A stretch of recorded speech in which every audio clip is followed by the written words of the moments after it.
eu não sei muito como começar, assim. Talvez fosse bacana a gente começar mais com um diálogo com vocês do que falar do filme. Vocês acabaram de ver o filme, então acho que o que eu for contar, ou o que a Alessandra quiser contar, assim, como contexto, é um filme que foi feito em 2000. Vou falar só um pouco de contexto mesmo, de produção do filme. Ele foi filmado em 2010, né? 2010, foi julho de 2010, assim, e foi um projeto muito único, assim, de todos os filmes que eu fiz. Eu geralmente levo uns 10 anos de fazer os filmes, assim, né? O Madame Satã levou 8, o Céu do Cielo levou 6, e o Viagem levou décadas para ficar pronto e tal. E esse filme foi um filme que foi feito, foi um gesto, assim, muito rápido. A gente teve uma proposta do produtor que foi feita para a gente, eu acho que em março de 2010, e o filme ficou pronto em 2011, assim. Então foi um filme muito atípico enquanto experiência de produção mesmo para mim, que tem coisas super bacanas que eu aprendi a fazer, que são frutos um pouco talvez desse processo que foi muito intuitivo, assim, no filme, tanto na roteirização quanto na execução dele, na montagem. Acho que eu ficaria, por enquanto, aqui, curioso assim, de vocês e do que vocês têm a comentar. Alessandra? Boa noite. Bom, também quero ouvir vocês, prefiro. Acho que é mais animado. Tem alguém que tem alguma pergunta específica assim, com relação ao filme que vocês queriam abrir? Não precisa ficar tímido, não. A gente está aqui para isso.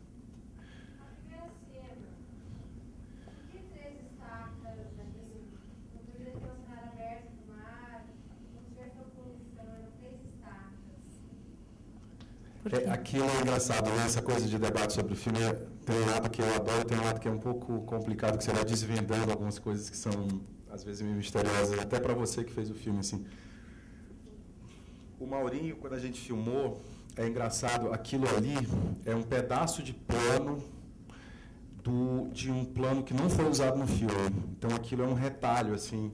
Aquilo ali, na realidade, era o final de um plano que a Alessandra está andando na praia. Assim. Era o começo do plano. Tinha um plano que a gente filmava aquelas estacas e depois a gente voltava a recuperar a vela andando na praia. E aí eu decidi usar só o começo do plano e o resto a gente não usou. E tinha uma coisa engraçada que eu queria muito fazer nesse filme, que era sempre aonde que termina a natureza e aonde que começa a civilização. Assim, né? Onde que termina a interferência do homem na natureza e aonde que você tem a natureza bruta, que é um pouco o que eu acho que o que me encanta, ou que me seduz, ou que me instiga com relação ao Rio de Janeiro. Assim. Então, tinha um desejo ali, e é um plano que ele não é um plano fixo, né? Quer dizer, na verdade, ele é um plano que foi feito em stead, então ele também tem uma coisa que eu gosto muito, assim, que ele não é um plano completamente estável, ele tem uma tremidinha, assim. E foi um pouco isso, assim, tentar... você não sabe exatamente onde você está, mas você sabe que não é numa praia deserta, em um lugar onde você não tem nenhuma interferência humana. Assim. Então, tinha um pouco esse desejo, mas não tinha nenhum desejo simbólico com relação às 3 estacas, se é isso que você está passando pela sua cabeça. E em nenhum momento, assim, era muito mais um desejo de apresentar o filme e de ali dar uma pista um pouco do que é que seria o decorrer do filme, que é o tempo inteiro essa personagem num embate constante assim, com a natureza e com a cidade. Queria emendar a questão dela. O que eu notei, impactou assim, a primeira cena, foi que, como em tantos outros filmes brasileiros, que começam com a cena do mar, né? Que já tem teóricos do cinema brasileiro que discutem muito isso, filmes importantes e não dessa última, mas da retomada e de antes da retomada, que retomam o começo do filme com o mar. E se tem alguma coisa a ver com esse começar com o mar ou não? Não. Não, o que aconteceu sei lá, acho que os filmes, à medida que você vai fazendo um filme, depois você faz outro e tal, tem umas coisas que vão se contaminando, assim, né, de um filme para outro. E nesse filme teve uma coisa muito curiosa, que eu olho para ele agora, e ele é um filme que meio furou a fila da minha vida, porque eu estava com outro projeto que eu queria muito filmar há alguns anos, que é o filme que eu estou terminando agora, que é um filme que se passa, que é um filme sobre água, sobre mar, assim, sobre mergulho e tal, que chama Praia do Futuro, que eu estou acabando enfim, estou no processo final dele, assim.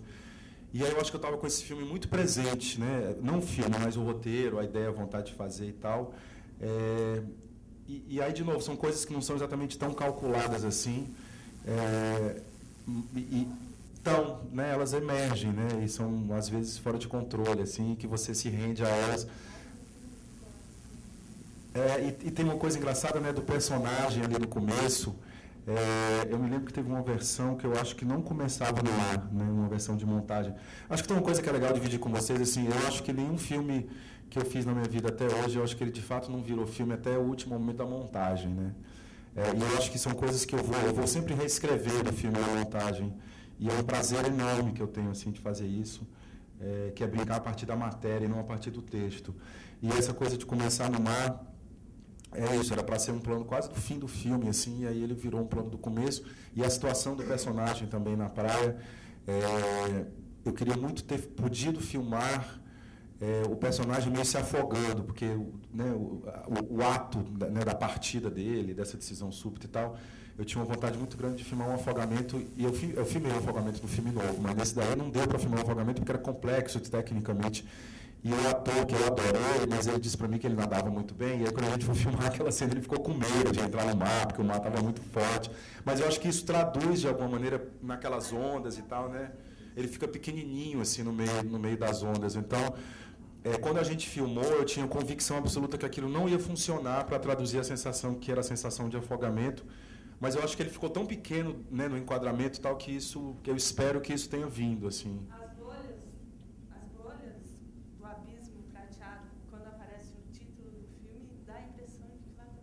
Vai acontecer um desastre, né? E acontece um desastre, mas de uma outra natureza. Aquilo também veio muito depois no processo, porque o filme não tinha esse título no começo, ele nem sequer tinha um título, assim, o título foi muito vindo a partir do processo de manufatura do filme, assim, e aí eu me lembro que eu disse assim, o título desse filme tem que ser no meio do filme. Aí a gente estava trabalhando com uns meninos super talentosos, assim, que fizeram os créditos e tal. E aí eu falei, eu acho que o filme tinha que se chamar Abismo Prateado, eu acho que esse título tinha que entrar. Tem uma hora que ela está olhando, né? Ela está ali na Pedra do Leme, olhando para o mar, ela não sabe se ela vai pular, se ela não vai, ela começa a chorar e tal. E eu queria que o título do filme fosse ali, a 45 minutos do primeiro tempo, assim. E eles fizeram todo um negócio que eram as letras dentro de um aquário, e tinha uns ímãs, tinha toda uma traquitana bem analógica, assim, que eles fizeram. E aí depois que eu vi que a gente editou isso nesse momento do filme e tal, eu falei, não, isso aqui tinha que estar no começo, porque eu acho que vai adensar um pouco essa sensação, que era a sensação de uma tragédia iminente, assim, né? Quando você quiser falar, tu pode ir em frente.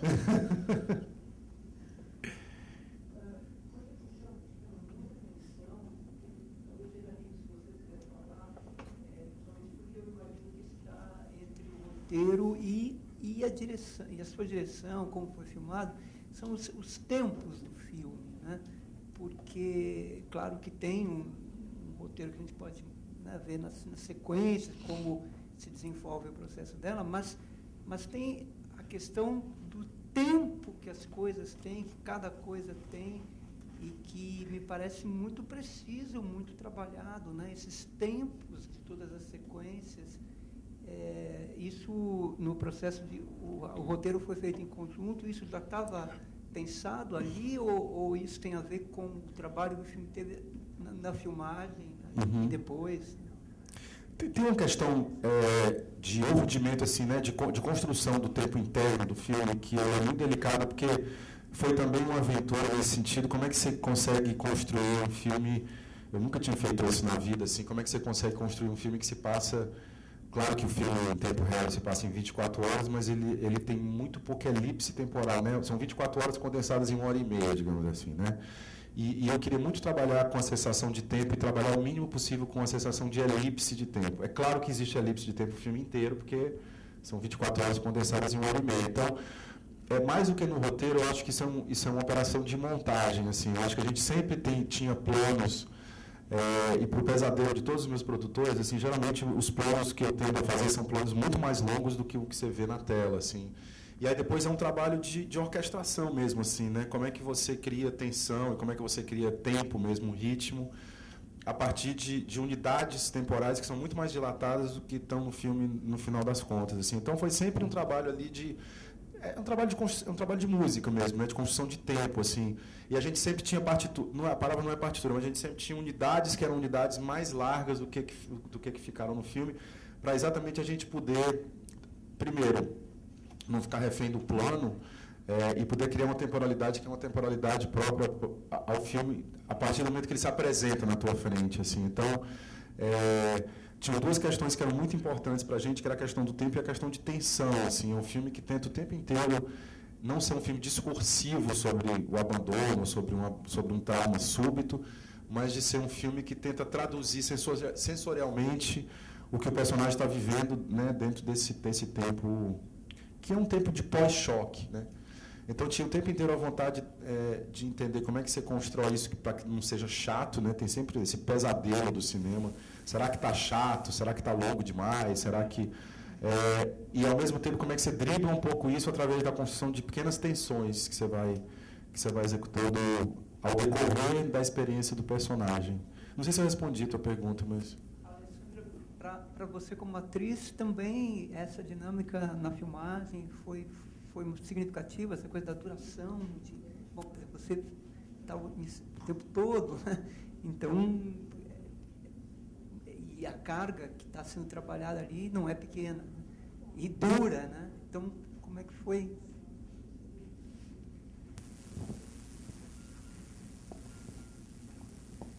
Eu acho que esse filme, ele trata assim, de uma interrupção do tempo. Você tem o tempo, você está vivendo a sua vida, de repente esse tempo é quebrado, né, o abismo. E aí o tempo fica em suspenso. Então, é como se você estivesse respirando. Eu trabalhei muito a respiração como fio condutor, né, da emoção. É como se você estivesse respirando num lugar que o tempo foi banido. Para mim, era assim. Agora, tinha o grande desafio, sim, de manter a continuidade, né, e as sutilezas, porque a gente não filma na ordem, né, obviamente. Infelizmente, isso não é possível. Então, de você manter a continuidade daquela sensação. E isso era muito, muito dado pela relação com a cidade, com a natureza e a arquitetura do Rio. Então, a gente trabalhou muito assim, por exemplo, o momento do túnel, como esse momento do túnel era um momento mais onde ela vai correr para chegar em algum lugar. Esse algum lugar era a praia, né? A praia, o mar, né? Como ela falou, no mar, a coisa parava de novo, e aí você vinha a emoção, o choro, a água, né? A profundidade. Então, são essas coisas que norteavam a gente, assim.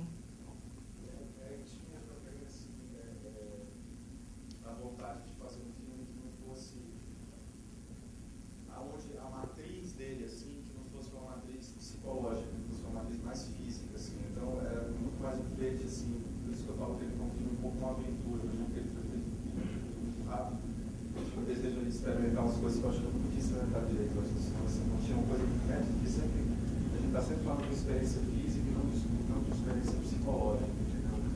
E aí era sempre pensando no tempo, quase como um coreógrafo pensando no tempo no balé, assim, sabe? Como é que o corpo reage, né? Porque outra coisa que tem um filme assim, que ele tem muito pouca interação humana, né? É uma interação do personagem com o espaço, com o tempo, os lugares que ela está, no lugar que ela se coloca. Então tinha também isso que é muito importante. Eu tenho que ter um norteador assim, no processo. Quando virar o psicológico é porque estava errado. Né? Boa noite. Já foi falado sobre a questão do transcorrer do dia, sobre a duração da história em si. E no filme a gente pode ver que tem muita cena de trânsito, muito deslocamento. E eu gostaria de saber se essa questão do trânsito, da variação de locais e tudo mais, se ela qual a relação que ela tem diretamente com a história em si e na transformação da personagem como um todo. Eu acho que seria mais interessante talvez a gente colocar o fato de que ele é um filme de estrada, né? Ele é um filme de um personagem que está tentando ir embora dali para poder encontrar alguém que está muito longe dali, que está em Porto Alegre, entendeu? Que ela acha que ele está em Porto Alegre e tal. Então, ele é um filme de deslocamento, só que ele é um filme de deslocamento dentro da cidade. Então, a cidade é o espaço do filme e o deslocamento se dá dentro desse espaço. Então, o trânsito, a ausência de trânsito, ou o próprio vazio da cidade, assim, uma coisa que era muito evidente. Uma coisa maluca, né? Ficar fazendo um filme a partir de uma canção, ou então um filme a partir de um poema, assim. Um poema, ele te dá muito pouco estrutura narrativa, né? No sentido dos eventos, do que acontece, como é que você vai do A para o B, para o C para o D, a questão da causalidade, tudo isso era muito rarefeito, né? No material de base que a gente tinha, que era a canção, assim. Então, tinha uma coisa importante que era... A primeira coisa que era muito evidente, essa partida súbita, né, do marido, esse abandono súbito, que você não sabe direito por quê e como, né, no que é que vai dar. Tinha uma coisa muito evidente para mim, que ele tinha que ser um filme noturno, né? A primeira coisa que era muito clara, assim, que ele tinha que começar de dia, que ele tinha que terminar de madrugada, mas que o corpo dele tinha que ser um corpo noturno, assim. E que era um personagem preso na cidade. Ela tenta ir embora da cidade no primeiro momento e ela não consegue, entendeu? Porque ela perdeu o avião e aí ela fica ali tentando resolver uma questão que é irresolvível, que é absolutamente insolúvel, que é por que isso aconteceu. Você não tem como explicar isso. Mesmo que a gente tivesse um roteiro que explicasse, em última instância, isso é um ato inexplicável, imperdoável, etc, etc, etc. Então, quando você fala da questão do trânsito e tal, eu acho que talvez seja mais interessante falar da questão de como que o personagem evolui a partir do momento que ela tem uma notícia, que é uma notícia abissal, né? Que esse cara vai embora, que ele sumiu, que você não sabe direito por quê, que ela não consegue entender por quê, ele também não explica por quê. O filme também não faz isso. E como é que você acompanha esse personagem depois de um momento de choque. Então, tem horas que o personagem está em movimento, tem horas que o personagem está estático, tem horas que o personagem está no trânsito que não anda, tem horas que o personagem está no trânsito que flui, tem horas que o personagem está trancado dentro de um quarto de hotel, e tem horas que o personagem está jogado no horizonte, né, que é um horizonte sem fim, assim, que é o mar, por exemplo. Então,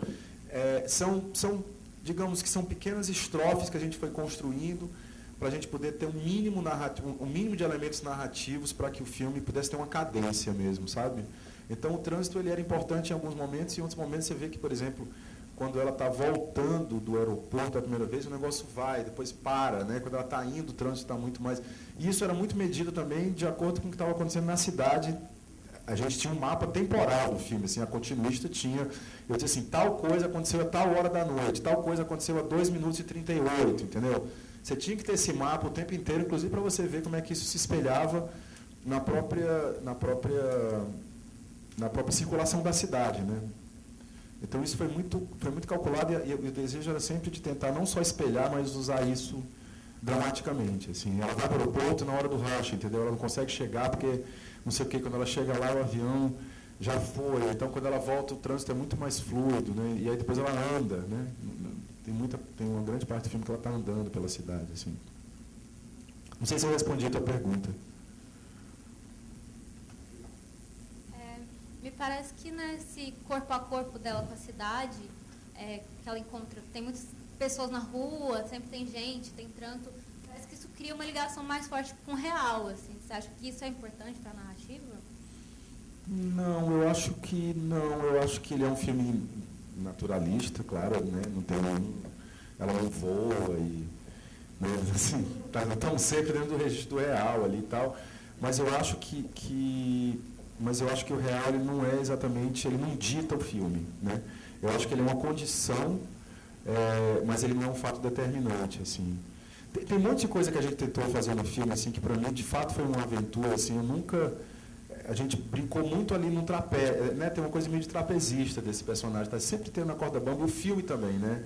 Porque rapidamente ele pode ficar chato, rapidamente ele pode, para algumas pessoas o filme realmente deve ser chato, para outras não, tá? Enfim, né? A heterogeneidade do texto, assim. E eu acho que tem várias coisas que eu nunca tinha feito, mas que eu sempre tive muita vontade de fazer no cinema, assim. Como é que você trabalha com a causalidade mínima, né? Como é que você trabalha com um personagem que está interagindo com o espaço e não com outro personagem, né? Como é que você trabalha, por exemplo, tem uma coisa importantíssima no filme, quando a gente fala de naturalismo, assim, a coisa do som, né? É uma percepção do real que ela é alterada, assim, ela não é alterada no sentido de que ela fumou uma maconha e ficou muito louca, entendeu? Ou que ela tomou ayahuasca, não sei o quê. Mas é uma percepção alterada porque a percepção pós-traumática ela é alterada, né? E eu acho que o cinema é um terreno muito fértil para você explorar isso, assim. Então, tem toda uma coisa de trabalho de som no filme. Foi muito gostoso de fazer. Como ele não é um filme exatamente discursivo, né? Como ele não é um filme onde as coisas são discutidas, ele é um filme, o tempo inteiro, o desejo é que ele fosse um filme aberto. A cada passo ele fosse um filme que existisse possibilidades de você ir para a esquerda ou para a direita, para frente ou para trás, assim. Tinham várias coisas que a gente tentou trabalhar e entender. Eu acho que o som foi muito importante, né? Tem uma coisa que ele tentou muito fazer também, que era descolar o personagem do fundo, né? Um recurso clássico do cinema ali, como é que você foca o personagem, você desfoca o fundo, né? E como que a percepção do espaço dentro de uma situação como essa, que é uma situação, né, de alteração sensorial quase que essa mulher tem, como é que você faz isso com o som, como é que você desfoca o fundo, como é que você foca o som e o som vem para o primeiro plano. Que tipo de sensações que você consegue criar com esses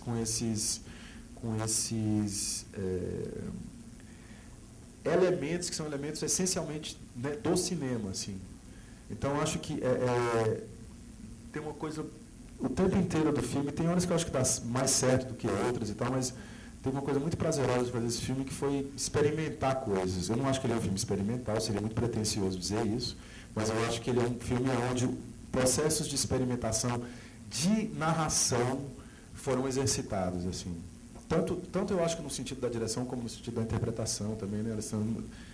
Tinha sempre um negócio ali que podia dar muito errado, né? Sem dúvida. A coisa da câmera também, que para mim foi uma coisa muito legal. A câmera sempre ali, perto. E aquilo era muito, muito interessante, muito gostoso, na verdade. As pessoas perguntam, aquilo é difícil. É difícil, mas isso era a própria linguagem do filme. Então, era um grande prazer lidar com isso. E aí, é um salto no abismo, né? Você vai e se joga, vê o que dá.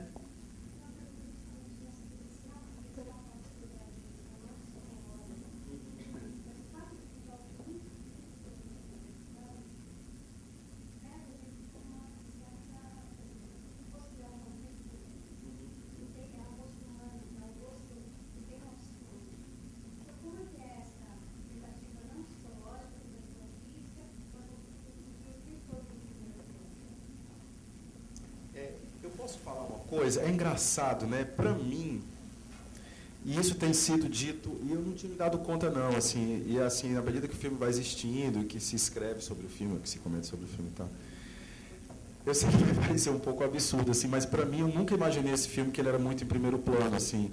Tem uma coisa engraçada que eu acho que o meu primeiro filme ele é primeiro plano o tempo inteiro, assim, né? Que é o Madame Satã. E aí depois nos outros filmes eu fui tentando me dar um pouco a liberdade de... E eu não sei... Talvez a nota predominante, a nota musical predominante do filme, talvez seja o primeiro plano, mas ele é um filme que ele está o tempo inteiro perto e longe. Então, não sei se talvez seja uma percepção errônea do meu próprio filme, mas a sensação que eu tenho é que tem muitos momentos de primeiro plano, mas tem muitos momentos, sei lá, tem um plano para mim no filme que ele é muito importante, que é o momento... Eu acho que ele é um filme que tem uma dinâmica que vai entre o primeiríssimo e o primeiro plano, né, mais do que é do primeiro plano, e o plano geral. Sei lá, tem um momento que está no aeroporto, que você está muito próximo dela, de repente você está longe, ela está bem acolá, assim, bem longe, está um plano aberto, onde tem o corpo inteiro. Então, talvez, a maneira como eu tentaria responder a tua pergunta, eu acho que sim, né? Tem um rosto humano presente o tempo inteiro, e como que ouso eu dizer que não é um filme psicológico, né? Claro, quando você tem a presença, mas para mim tinha um exercício muito grande no filme que era exatamente de estar muito próximo do personagem e ter momentos que eu estou muito distante assim, do personagem, de como é que essa dinâmica, o que é que você consegue criar enquanto sensação no momento que você tem essa dinâmica. Mas talvez eu acho que a tônica dominante seja o plano mais fechado mesmo, né, do personagem, assim. Mas eu acho que para mim, como eu sempre fui muito apaixonado por corpo, assim, né, pela proximidade do corpo e pela materialidade do corpo no cinema, daí tem lentes que te fazem com que isso ainda seja mais voluptuoso, assim, né, que você fique mais, que o personagem fique mais encarnado mesmo. A sensação que eu tinha, mas eu acho que não, né, eu acho que no final das contas porque eu nunca vi o filme depois que o filme ficou pronto, assim, eu detesto ver filme meu depois fica pronto e tal, então eu nunca revi o filme. A última vez que eu vi o filme foi na sala de mixagem. tinha marcação de... E depois acho que eu vi, depois com a primeira marcação de luz, assim. Mas a sensação que eu tinha é que ele era um filme que ele estava o tempo inteiro brincando com essa questão do espaço, exatamente nessa tentativa, às vezes, de você ter um rosto próximo e, às vezes, de você ter um balé mais longe, onde o personagem está perdido na cidade, está perdido num espaço que é um espaço arquiteturalmente tão preciso, que é do aeroporto, assim, né?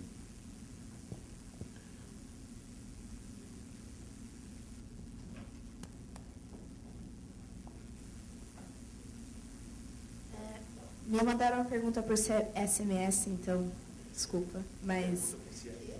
Me mandaram uma pergunta por SMS. Que incrível!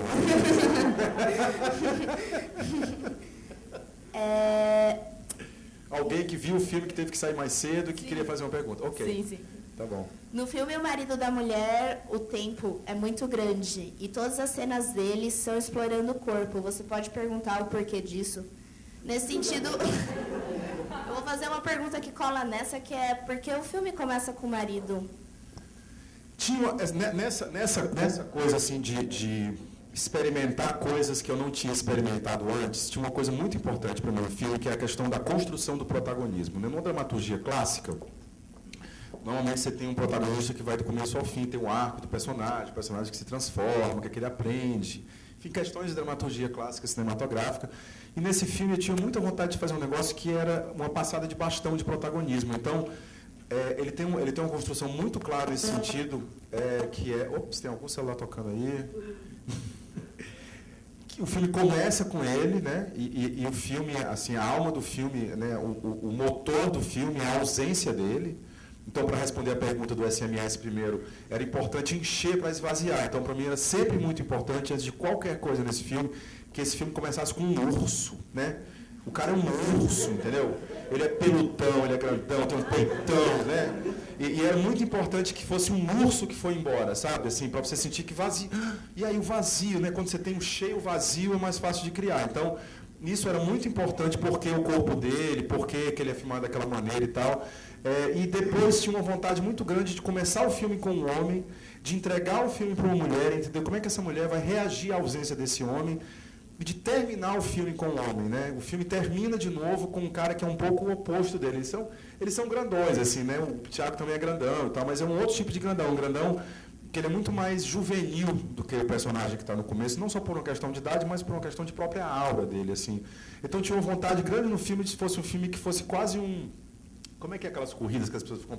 Que fosse um revezamento. Uma dramaturgia de revezamento, onde você começa com um homem, onde você passa o filme, e o filme é uma experiência a partir da subjetividade feminina, assim, e onde você termine o filme, porque também ficava muito complicado que o personagem da Violeta, no final, para mim sempre foi muito importante que esse filme não fosse um filme trágico, mas sim um filme dramático, né?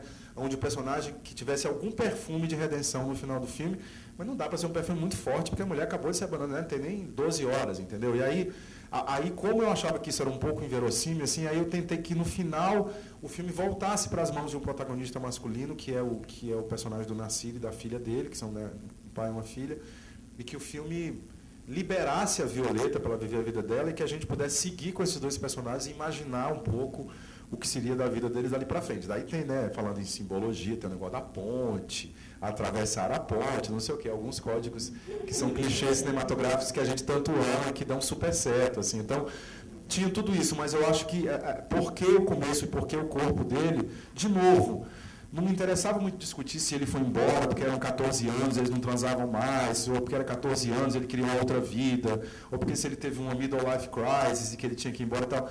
Me interessava muito mais trabalhar as sensações, assim, o que era essa mulher que tinha um homem que abraçava ela, né, que quase tomava ela no corpo dele, e o que acontecia quando você tinha a falta, né? Como é que você traduz a falta? Isso que faz o filme não ser a tônica dele psicológica, né? Justamente isso. Mas eram decisões muito claras, entendeu? Tanto que o casting do marido, e eu achava que tinha que ser um ator não conhecido. Isso era muito importante que fosse um ator que você fale para onde esse cara foi, o que aconteceu, onde deu errado, entendeu? E te permitia ao espectador imaginar isso, né? Eu acho que para algumas pessoas o filme ele é um pouco frustrante, assim, porque ele não conta tudo. Mas isso também é um desejo, né? Isso é um desejo muito claro da minha parte, assim, da parte da Bia e tal, de que a gente tivesse um filme que você possa, né,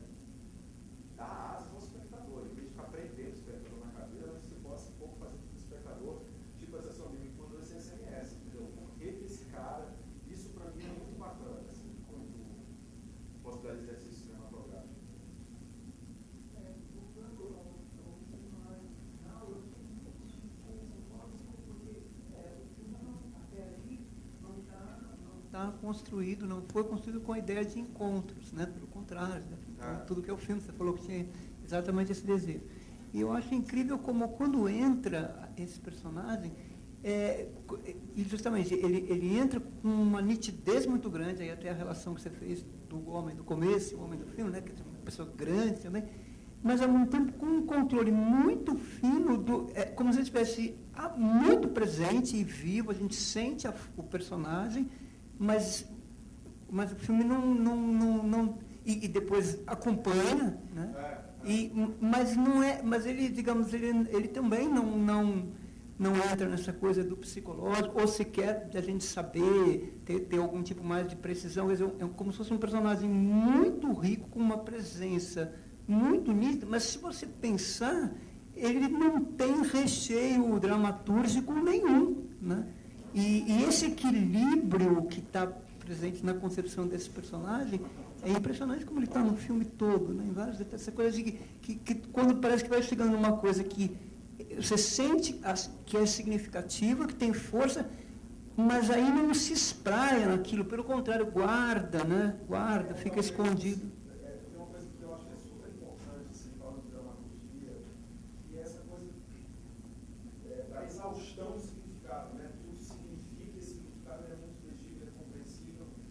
Não é assim, né, gente? Assim, até o cinema já foi assim, mas essa postura do filme está muito na contramão, maravilhosamente na contramão, e boa parte do cinema, pelo menos, né, produções maiores e tal, que é feito hoje. Isso é incrível. Mas eu acho que por exemplo, é um exercício que é feito realmente nas artes plásticas, nas artes visuais, na maneira como as artes visuais, por exemplo. Eu acho que tem uma coisa que me inspirou muito nesse filme, assim, que é a questão do figurativo e do abstrato, assim, né? O que é o figurativo para as artes visuais? O que é o abstrato para as artes visuais, né? Eu acho que os dois são fabulosos, eu acho que tem figuras figurativas que são de tirar o fôlego, como eu acho que tem figuras abstratas de tirar o fôlego, né? E isso é maravilhoso quando, na realidade, você pode ver um quadro, que é um quadro figurativo, mas você pode imaginar, sei lá, tem um quadro do Pedro da Francesca, que eu adoro, chama Madonna del Parto. Assim, se olha para Madonna del Parto, você imagina que a vida tem a coisa da pintura, que ela é um recorte temporal muito preciso, assim, né? Você fica imaginando toda aquela vez, que ela será que ela está grávida, será que ela é uma Madonna? E aí você vê aquilo, e a pintura abstrata também tem esse poder, assim, né? Você fica imaginando, você vê uma vaca, eu vejo um anjo, entendeu, né? Você vê uma corrida de bois e eu vejo, né, uma corrida de gaivotas. Tem uma coisa, né, da participação do espectador na pintura que é super bacana, assim. Na arte contemporânea você tem bastante isso, que é um espectador ativo aqui no processo, né, de consumo da obra. E tinha muito desejo nesse filme, assim, que eu acho que para algumas pessoas é muito frustrante não saber, por exemplo, o que esse filme faz na vida, entendeu? Qual o trabalho dele, entendeu? Esse cara é tradutor ou ele é pintor de parede, quer dizer, você não sabe direito o que ele é. Eu acho até que o personagem do Nassir é um personagem que é desenhado de maneira mais evidente, mas é possível, alguém está no filme um pouco menos. Não, eu acho que ela aí, porque quando ela recebe essa notícia, acontece, né, ela é abandonada, é como se a narrativa da vida dela fosse interrompida, né? Então ela fica sem narrativa. Aí, no decorrer da trajetória, ela encontra uma possibilidade de narrativa de novo com esse rapaz, que tem uma historinha, não sei o quê. Ela é tocada por aquilo não vai entrar na vida dela e vai reconstruir uma narrativa, né? Essa narrativa vai ser reconstruída num futuro. Tanto é que a música é muito louco, eu não sei como ele conseguiu fazer isso, eu acho genial como ele se apropriou da música, porque a música não está acontecendo, ela fala assim, quando você, a mulher é uma coisa que ainda vai acontecer a música, né? Você vai me encontrar refeita, quer dizer, quando ela puder ter uma narrativa de novo. Gente, eu não queria atrapalhar a fluidez do discurso, mas eu estou organizando aqui um pouco a logística. E assim, tem uma ordem de perguntas só, e seria legal todo mundo falar no microfone, porque a gente está registrando, para colocar na internet, conseguir rever, então é só respeitar um pouco isso, tá? Desculpa, gente.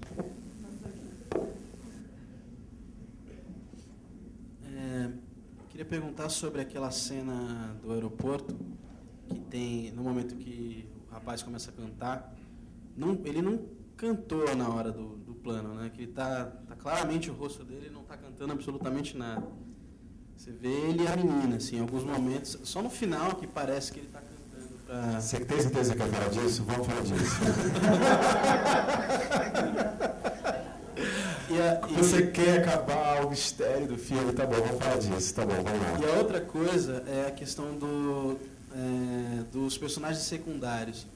Né? Só tem aquele rapaz e tem uma moça no começo que eu não sei o que é parente, se é cunhada, sei lá o que, irmã.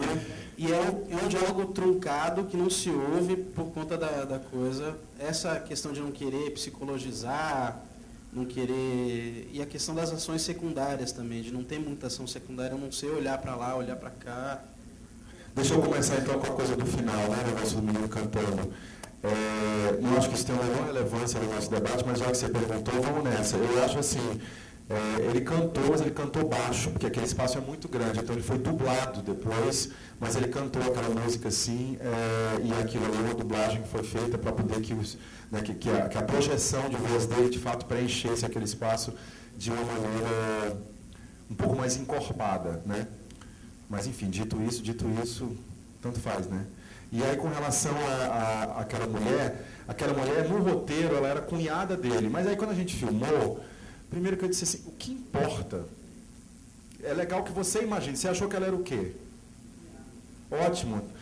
Deve ter gente achado aqui que ela era prima, outra achada que ela era não sei o quê. Isso é um pouco a graça do filme para mim, assim, de que você possa fazer o teu próprio filme. Por isso é que parece um pouco demagógico eu dizer isso, porque... Também não é que é uma obra tão aberta assim, não estamos falando de um filme interativo, nada disso, né? Mas dentro do possível, de um filme que tem começo, meio e fim, que você fica sentado na sala, que você vê do começo ao fim, que você não vai apertar um botão e o filme vai para outro lugar, entendeu? Então, tinha um desejo, sim, no momento da montagem, de deixar isso um pouco confuso. Então, assim, de não ser tão claro que era a cunhada, né?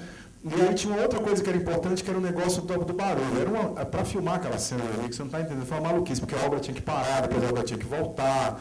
E aí não sei o que, quando eu estava montando o filme, eu disse assim, mas gente, mas isso é tão evidente, essa mulher vai numa obra, entendeu? Como que ela vai ouvir? É óbvio que ela não vai ouvir, não tinha o menor sentido. Aí eu acho que ele tem um flerte, quando você falou da questão do naturalismo, assim, e a gente acentuou muito isso, assim, a gente regravou todos os barulhos da obra. Aquilo ali é uma sinfonia, assim, que na mixagem a gente foi, sobe aqui, aí ela fala não sei o quê. Essa fala, a gente quer que entenda, não quer que entenda. Sobe o volume daquela britadeira ali, sobe acolá. E eu acho que aí ficou muito evidente no momento da manufatura dessa cena, assim, que era tão mais importante, mais importante do que... Claro que era importante que em algum momento o filme do personagem tem que ir para algum lugar e perguntar o que aconteceu, entendeu? Não faria sentido, seria inverossímil esse personagem passar o filme inteiro sem ir procurar alguém que pudesse explicar para ela o que aconteceu. Mas, assim, o fato é que ninguém vai poder explicar para ela o que aconteceu, porque nem ela direito sabe o que aconteceu, nem ele direito sabe porque ele foi embora. Essas coisas não se explicam de maneira tão simples, de maneira tão direta. Assim. Às vezes elas até podem ser explicadas. Mas o meu desejo aqui era, de fato, construir um filme onde o mistério fosse uma parte importante. Então, a gente, na pós-produção do filme, a gente deixou aquela cena mais confusa do que ela já era, inclusive, antes. Agora, por quê? Não por um desejo, por um capricho formal, assim, né? O desejo ali era o seguinte, o que é que o personagem está vivendo naquele momento? Desculpa, eu vou fazer aqui uma metáfora absolutamente grosseira, assim, mas é como se tivesse uma britadeira na cabeça dela, entendeu? Quer dizer, então, não é à toa que ela vai encontrar alguém, que ela vai perguntar para alguém o que aconteceu, que aquela pessoa vai tentar explicar, que ela não vai entender, mas mais importante que tudo isso, aonde que isso se dá, né? Isso se dá num lugar que é um lugar que está sendo... Aquele lugar, na realidade, é um dente cariado, né, gente? Assim, é um lugar que tem lá, como ela está tratando do outro, ali era quase como se ela entrasse, né, dentro de uma pessoa que está fazendo uma obturação, entendeu? Então, se era importante o que a mulher diz, quem era aquela mulher e tal, eu acho que é mais divertido, talvez, para o espectador, para alguns espectadores, talvez mais frustrante para outros espectadores, mas daí a graça do jogo, da gente não ouvir direito o que está acontecendo ali e do próprio personagem não estar entendendo direito. É claro que a Alessandra fazendo o papel da Violeta, indo naquele lugar, ela sabia de tudo isso. Também não é que a gente foi filmar assim numa loucura total, entendeu? Ela sabia que era a cunhada dela, que ela perguntava. Agora, depois eu fui lá e dei uma borrada no negócio, entendeu? Porque eu achava que a borrada ela era mais significativa narrativamente do que o que estava sendo dito através do discurso daqueles dois personagens. Então, por exemplo, a dança entre elas, eu achava que ela era mais eloquente do que a conversa entre elas, entendeu? E era mais cinematográfica, eu acho. Tudo bem? Oi. A minha pergunta é bem pequena, assim. Eu, diante daquele mistério, tentando entender quem que era aquele homem, qual era a profissão dele, para eu entender, quando ela recebe o telefonema e você não sabe o que aconteceu, eu lembrei. O que ele tinha na mão? Ele pegou um pedaço de fruta na geladeira, mas ele tinha uma caixinha na mão, né? Eu fiquei pensando, será que era um negócio de fazer a Barbie? Será que ele cortou? Alguma coisa aconteceu. Eu queria saber o que era aquela caixa lá. Era um gravador. Porque é o seguinte, aquilo... já que estamos assim falando um pouco do jogo dos 7 erros, mas está tudo certo. Era um gravador. O que é que era ali? Assim, eu quando faço um filme, eu sempre quero me dar a liberdade de poder mudar o filme completamente na montagem, né? Para mim, senão fica um pouco sem graça, assim, filmar, monta, entrega e tal. É sempre importante para mim que cada um desses processos sejam processos vivos, assim, onde eu descubra coisas. Então eu filmei um take que ele está com o gravador na mão. Então tem um take que ele está com o gravador na mão que ele inclusive deixa a mensagem ali. E isso foi filmado, tem lá na tela e tal. Quando eu estava montando, eu falei, gente, eu acho que é tão mais rico, talvez, se você como espectador só vai descobrir isso lá na frente, assim, e se ela descobre isso antes de você, né? Porque ela sabe, ela ouviu o recado tal que você não ouviu e tal. Então, assim, é um gravador.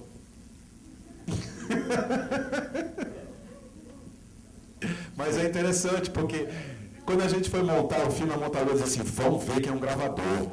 E eu dizia assim, tudo bem, entendeu? Deixa eu ver que é um gravador. Aí pode ser que acha que é um barbeador, como você falou, né? O cara todo peludo, assim.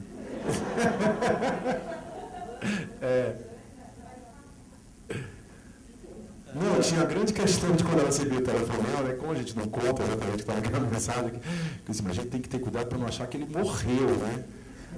Então, são esses pequenos cuidados que a gente vai ter, assim, para poder... Que é isso, assim, eu acho que tem um desafio também nesse filme, que é uma vontade muito grande que eu tinha, aqui muito saco cheio, assim, nos últimos filmes que eu fiz, são filmes contemplativos, né? E eu falei, que saco, entendeu? Contemplação é legal, mas a ação também é tão legal, né? E aí, nesse filme, tinha um desejo muito grande de estar brincando o tempo inteiro com coisas que são contemplativas e com coisas que são... que talvez sejam até pouco honestas com o espectador, assim, mas onde a gente consiga criar tensões, né, durante o filme inteiro. Não sei se eu fui completamente... se foi um sucesso isso ou não, mas...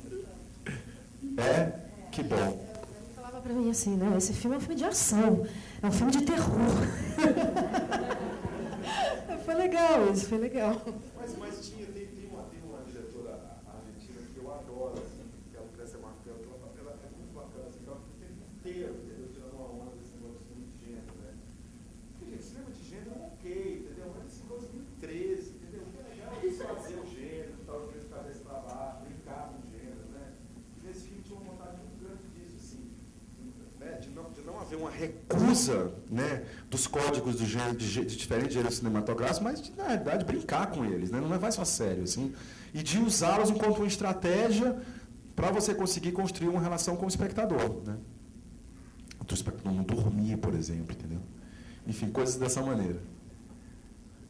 Eu queria pegar um pouco do que vocês tinham falado, do filme ser muito físico, dele não ser psicológico. Que eu sinto muito isso no começo e nas cenas, especialmente que ela está sozinha, que para mim é o que o filme tem de mais forte, assim. Uhum. E eu queria entender um pouco do que acontece quando o personagem do Thiago chega, que para mim ele fica muito mais psicológico do que ele já foi antes, mas... O filme, você quer dizer, né? Isso. Eu não entendi muito bem o porquê dessa mudança, assim, tipo, se era para começar, para denunciar uma redenção, essa redenção meio que mascarada da personagem, assim... Qual era? Era isso. Era como que a gente tentou, em alguns momentos ali no final, de fazer um pouco o que a gente fez com o personagem do começo do marido, onde você tinha uma informação mais rarefeita, né, sobre o personagem, assim. Mas ali no final, cara, eu acho que era um equilíbrio delicado. E eu também, muito honestamente, não tenho certeza se ele é logrado ou não, assim. Mas são essas coisas de tom mesmo de um filme, assim, né, e de construção narrativa.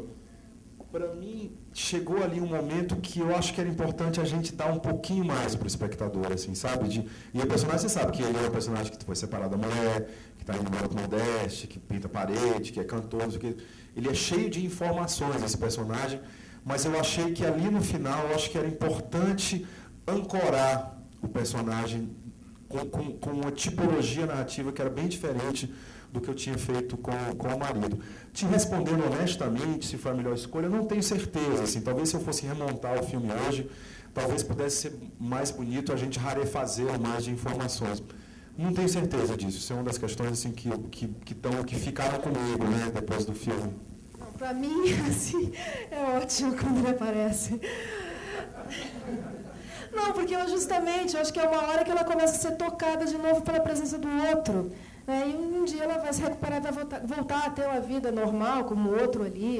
A primeira vez ela vê uma menina, a primeira vez que ela vê o outro de novo, porque antes ela fica só nela, né, nesse abstrato. De repente ela consegue ver uma figura. Isso vai ser natural da vida que isso volte, que, entende? Que normalize, né? E também eu queria perguntar para você especificamente sobre essa grande parte de você sozinha e tipo como que foi essa não sei, divisão que rolou entre direção e a sua performance e tal, no sentido de como que era esse roteiro, como que isso foi passado para você e o que veio de você para isso, assim. Não sei se eu estou sendo muito claro. Mas eu também não sei responder isso com toda clareza, assim.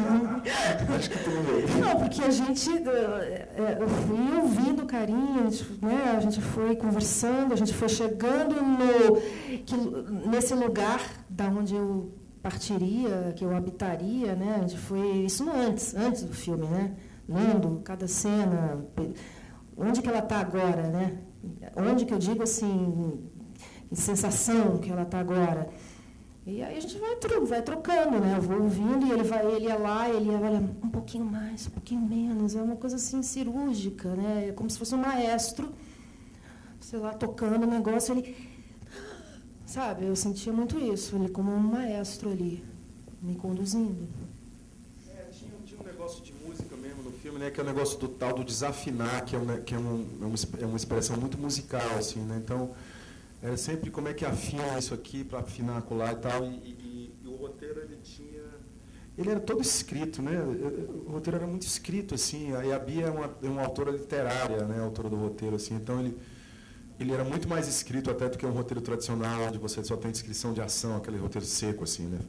Desculpa, fulano sentou, fulano levantou, fulano olhou para trás e tal. Ele era um roteiro muito mais literário do que um roteiro clássico, nesse sentido. E, ao mesmo tempo, ele era um roteiro que, por ser mais literário, ele dava muito mais liberdade ali na hora do... Vou te falar um exemplo engraçado, assim, nessa coisa de como que uma coisa traduziu e se tornou a outra, por exemplo.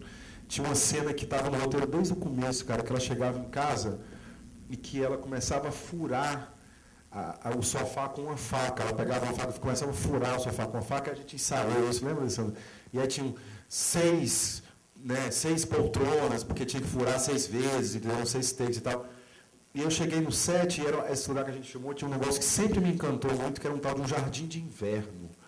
Eu falei, gente, que estranho, jardim de inverno. Acho que foi uma das razões, inclusive, pela qual eu escolhi a locação. Sabe Deus por quê? Até hoje eu não sei entender direito por quê, mas tinha um tal de jardim de inverno que me encantou.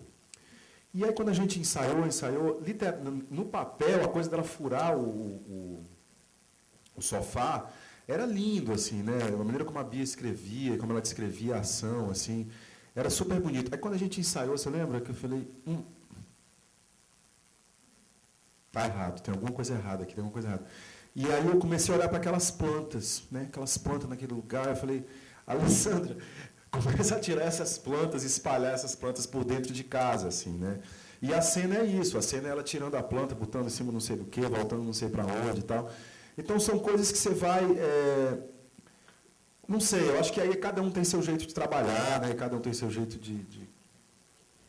de encenar uma situação, né? Tal da mise-en-scène. E, para mim, nesse filme foi muito importante estar sempre aberto ao que o ator está fazendo naquele espaço e como que isso traduz, né? O que é que você quer contar, o que é que você quer fazer sentir naquele momento. Então, tiveram diferentes momentos, e tinham cenas que foram escritas e que foram filmadas tais quais elas foram escritas. Assim. Então, varia muito, assim, não tem muito uma forma. E tinha coisas que a Alessandra propunha que não estavam no roteiro, que de repente eram absolutamente precisas, encantadoras e surpreendentes, muito mais surpreendentes do que o que estava escrito. Então, sei lá, era um processo que a gente estava, era o tempo inteiro tudo muito vivo, assim. E eu acho que esse desafio do negócio de que era numa noite tem uma coisa meio de bordado ali, né? Como é que você faz uma cena aqui que se passou 2 horas depois e aquela se passou 6 horas depois, e que sensação que o personagem tem aqui e acolá. Tem muito erro também, né, gente? Não é à toa que você faz 5, 6, 7 takes para cada plano, entendeu? Porque um filme como esse, né, é isso, né? Tem uma coisa de reger o negócio mesmo para que ele não desafine completamente, que é mais delicado, né? Ele não é uma narrativa clara, precisa, onde acontece isso, aquilo lá, né? Ele é mais uma narrativa das emoções do personagem do que uma narrativa discursiva. Agora, do ator, assim, é interessante de você fazer cinema autoral, né? É você conseguir tentar entender a cabeça do diretor, né? É porque é fundamental você tentar penetrar nesse universo do diretor, né? do carinho. Então, você se entrega um pouco para tentar interpretar esse universo dele. E, se não tiver isso, você não faz. Isso que é o legal para mim, como atriz, como intérprete, é poder viajar no estilo dos autores, né? Ele como um autor, como um criador. E aí você é livre. Uma vez você entendendo a cabeça do cara, você entrando no universo dele, vendo que língua que esse cara está falando, vai você é livre para criar. Você pode fazer qualquer coisa se você está naquele universo, né, do autor.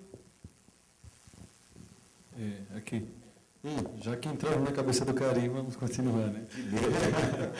Nos filmes anteriores, Karim, o universo dos personagens é muito mais centrado, tanto o Céu de Sully como Madame Satã, em personagens das classes populares, da classe trabalhadora e tal. E nesse filme, ele é totalmente centrado, né? Não sei, não conheço o Rio, mas Zona Sul ali, classe média e tal. Né? E no que isso ele influi assim, no seu estilo de narrativa, qual a dificuldade que você teve de filmar esse novo universo, assim, tratar um pouco dessa dificuldade e um pouco o cinema brasileiro hoje, assim. A gente viu a última mostra foi sobre o brevíssimo cinema, novíssimo cinema brasileiro, né? E muitos filmes tratam essa realidade da classe média, assim, está muito presente no cinema brasileiro hoje, destoando um pouco de uma grande safra que filmava mais esse da classe trabalhadora e tal. Queria que você falasse um pouco sobre isso. Falando de classe, né? Está falando de classe, a representação de classe no cinema, só para poder assim, dar um contexto maior que você está perguntando.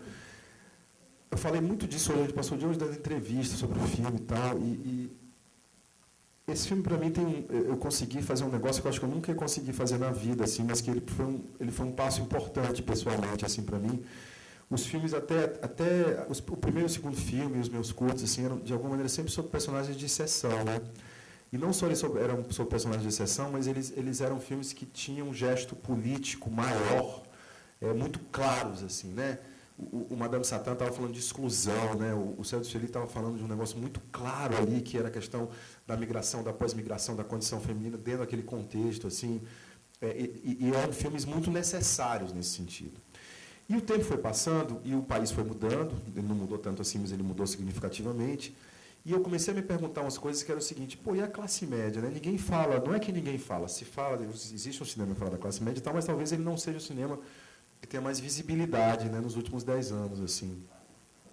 E antes de fazer esse filme tinha uma coisa que me perseguia, que eu falava assim, eu preciso fazer um filme para a classe média, porque parece que a classe média era um território exclusivo da teledramaturgia, cara, entendeu? Só quem falava da classe média era a teledramaturgia.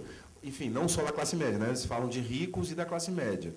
De pobre ninguém fala na televisão, porque, enfim, não é conveniente, entendeu? Então, era um exercício muito grande para mim nesse filme, um exercício necessário, assim, de fazer um filme que fosse uma história de amor, né? No caso ele é uma história de desamor, mais do que ele é uma história de amor, e sobre um personagem comum. Era muito importante fazer um filme sobre um personagem, era um desafio, que eu falava, gente, será que eu vou dar conta, né? Porque às vezes você tem a sensação de que o personagem comum ele é muito menos sedutor, né? Porque ele é mais mediano, assim, ele é um personagem... E eu acho que o desafio do filme é exatamente isso, como é que você... É uma heroína, né? Então, como é que você consegue escrever, né, e construir, esculpir uma heroína a partir de um personagem de classe média, que era uma coisa que no cinema, não sei, na minha geração era um negócio que era quase proibido, eticamente, assim, falar disso, porque não era relevante, né? E a classe média geralmente é uma classe conservadora, reacionária, entendeu? Assim, que tem medo de dizer, né? Ela é média porque ela tem medo de perder o emprego, ela tem medo de dar errado, entendeu? Tem um negócio ali que, e para mim, foi um desafio muito grande poder adentrar esse universo, e foi um exercício de liberdade mesmo, assim, de poder pensar que é igual esse negócio do documentário e da ficção, né? Parece que o cinema de ficção, parece que a ficção, não o cinema de ficção, parece que a ficção era um território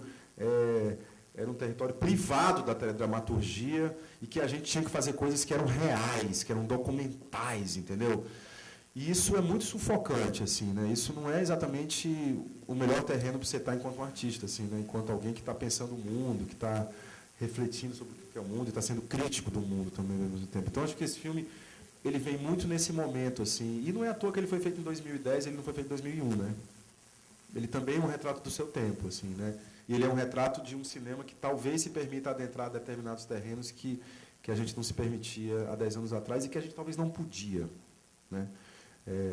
Eu acho que, para mim, o Madame Satã é engraçado. Ele é um filme, ele é um grito, né? Ele é mais do que um filme, ele é um grande grito, assim.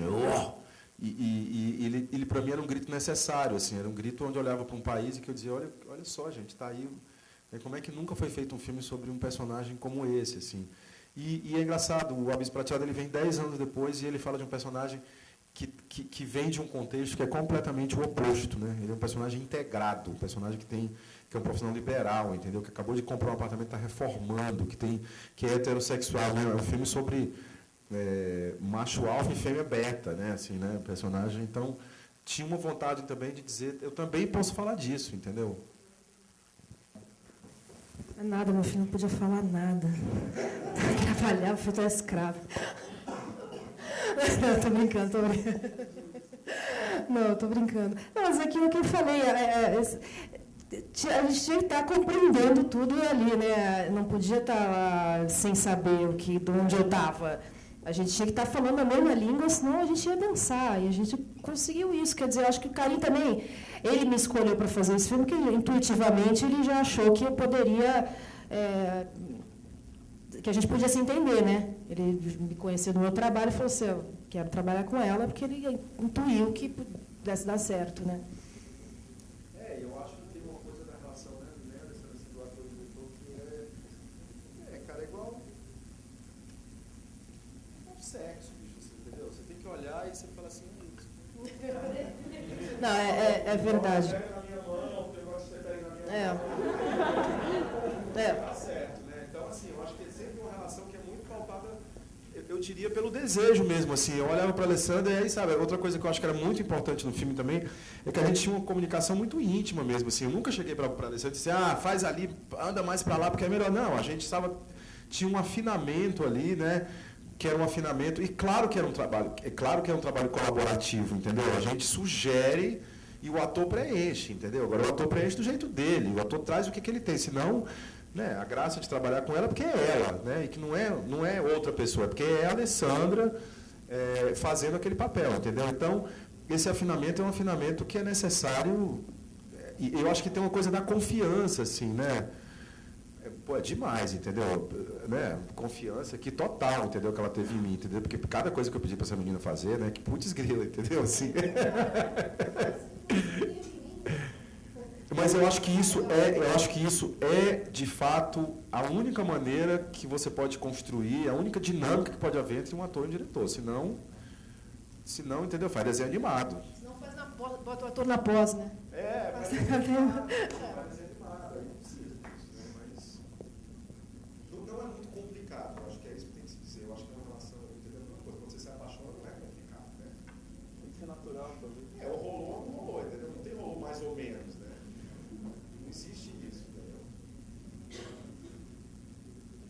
Karim, eu queria perguntar, tem se discutido muito qual o status do cinema brasileiro atualmente? Sabia que ia chegar essa pergunta. Criou-se um debate muito grande sobre os filmes mais comerciais produzidos pela Globo, que seriam ruins, na verdade, São muitos. E os filmes produzidos principalmente pelo Nordeste, que raramente chegam. Então, de um lado, a gente tem a Febre do Rato, que é um puta filme, que não chega nas salas, e os filmes da Globo, que vendem bastante, mas, digamos, não tem qualidade técnica. Eu queria saber como você se posiciona nesse debate. Você, como diretora, e a Alessandra, como atriz, como vocês pensam essa questão? E uma pergunta mais direta ainda: seu filme é para vender? Seu filme é arte? Ou pretende ser os dois? Vamos começar de trás para frente. Eu vou atacar aqui, depois tu manda chuta, eu vou dar sua bola e tu faz o gol. Você tem certeza que você quer falar disso? Vamos lá. Cara, primeiro que eu acho esse debate absurdo, entendeu? Porque parece que tem assim, tem os caras que sabem fazer cinema, mas que eles fazem tão bem que ninguém vê. Aí tem os caras que não sabem fazer cinema, mas não é isso que interessa, porque eles são super engraçados, entendeu? E que o público está afim de ver filme engraçado. Eu acho um debate absurdo esse, entendeu? Quer dizer, eu acho um debate absurdo, eu acho ele pouco produtivo, e eu acho que ele não leva nada para frente. Na realidade, eu acho que ele só está a favor de um negócio que é um cinema hegemônico. Ele está o tempo inteiro, a gente fica... Por isso que eu te pergunto, you wanna go there? Você quer falar disso? Assim, porque eu acho que ele é um debate que, ultimamente, ele só tem servido a um cinema que é o cinema hegemônico, entendeu? É óbvio que se você fizer um filme que tiver um orçamento de promoção igual ao orçamento de produção, você vai ter que ver, entendeu? Me diga uma coisa, você acha que fim de semana que vem, quando tu estiver na tua casa, que tua namorada quiser ir para o cinema, e que tu olhar para o teu Google Maps e em volta da tua casa tem 20 salas passando Iron Man, tu não vai ver Iron Man? Claro que tu vai ver Iron Man. Agora, o Iron Man precisa ser ruim? Não, o Iron Man pode ser super bem feito. Então, eu acho que se confunde um pouco, eu acho que é um debate que ele é politicamente muito perigoso, né? Porque ele é um debate que, às vezes, ele tende a ser elitista, às vezes ele tende a ser um debate que tem um julgamento de valor que é muito complicado. Então, entrando no assunto agora de cabeça, eu acho o seguinte, eu acho que uma cinematografia complexa, sofisticada, ela tem que ser heterogênea, né? Ela não pode ser homogênea, porque se ela for homogênea, primeiro que ela está totalmente fora de compasso, ainda mais com um país que é um país completamente heterogêneo, né? Então, eu acho que é importante, primeiro que eu não acho que os filmes que estão fazendo sucesso são comédias, são chanchadas. Isso é outra coisa. Eu acho que é importante que a gente dê o nome aos bois, entendeu? Eu estou de saco cheio, dizendo, porque as comédias que fazem dinheiro, os filmes de autores não fazem dinheiro. Mais ou menos. Eu estava falando com um repórter hoje, alguém já fez alguma matéria falando, por exemplo, de um filme que você distribuiu tal, que é o Som ao Redor?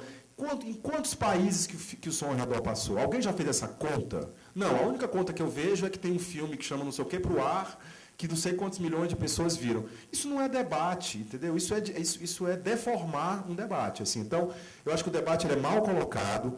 E aí, como que eu me coloco em relação a ele? Eu acho o seguinte, eu acho que legal que está sendo feito umas chanchadas que está todo mundo vendo e tal, mas o cinema não é só isso, né, bicho? Assim, por que, por exemplo, não está se... Aí acho que as questões têm que ser colocadas de maneira muito mais precisa. Assim, por exemplo, você acha que pouca gente viu o filme do Cláudio? Eu acho que talvez pouca gente viu, mas talvez esse filme tenha um impacto, ele tem um impacto simbólico tão maior ou do mesmo tamanho que não sei o que das pernas para o ar, entendeu? Como é que chama? Não sei o que de perna para o ar, não sei o que do azar que não separe, sei lá o que, né? Cara, então... E assim, eu acho que cada coisa é uma coisa, entendeu? Você lembra do que era a trama de Rock Santeiro? Eu não lembro. Tudo bem, entendeu? Tem o seu papel na vida das pessoas, Rock Santeiro, então não é por isso que ele é pouco importante. E cada coisa tem uma vida. Então, por exemplo, talvez para o cara que passou a semana trabalhando, que tem uma carga horária de trabalho de 44 horas por dia, que foi ver uma chanchada leve, deve ter sido muito bom e é importante para ele. Agora, talvez para um garoto, eu estava falando até com a Esté quando eu entrei aqui, sei lá, eu sou do Ceará e tem uma coisa acontecendo no Ceará que é muito impressionante. Assim, você tem 3 escolas de cinema e tal, e você tem uma geração fazendo um cinema que é super potente, sei lá, tem gente que tem 21 anos, entendeu? Que talvez tenha sido mais importante ter visto A Febre do Rato do que ter visto Pernas para o Ar. Então, eu não acho que dá para ficar criando um debate que é um debate do Fla-Flu, porque esse é o debate mais absurdo que tem, que é o do bem e do mal, né? E, gente, não existe mais o bem e o mal, isso é uma discussão moral. Enquanto a gente não passar da discussão moral, tem uma discussão que é uma discussão artística, uma discussão ética. Então, por exemplo, essa coisa de que o cinema comercial ele é ruim, que o cinema de autor é bom, de que o cinema comercial é nosso... Existe algo mais sofisticado do que Batman, do Chris Nolan? Não tem, cara. É incrível, entendeu? O cara é um autor? Sim, ele é um autor. Alguns autores conseguem negociar dentro do sistema de estúdio, outros não. Né? Tarantino, entendeu? Então, assim...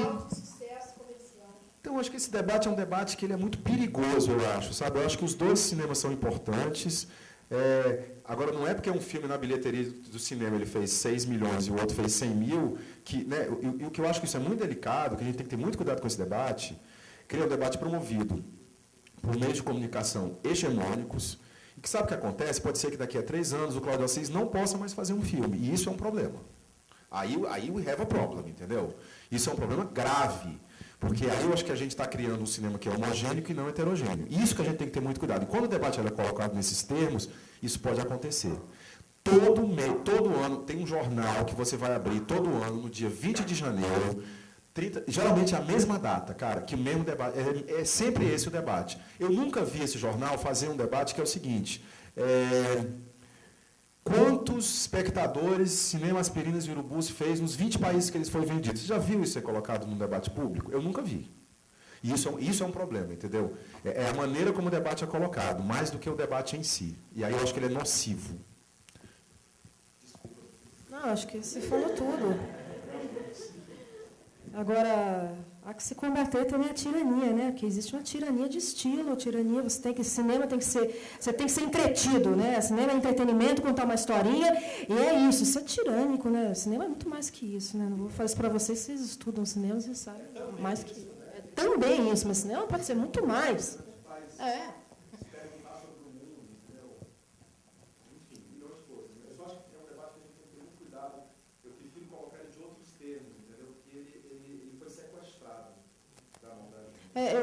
Quando eu fiz Júlio Bressani, que eu fiz Cleópatra, nossa, eu fui no debate assim, como que podem dar dinheiro público para esse filme? Isso aqui, nossa, um massacre.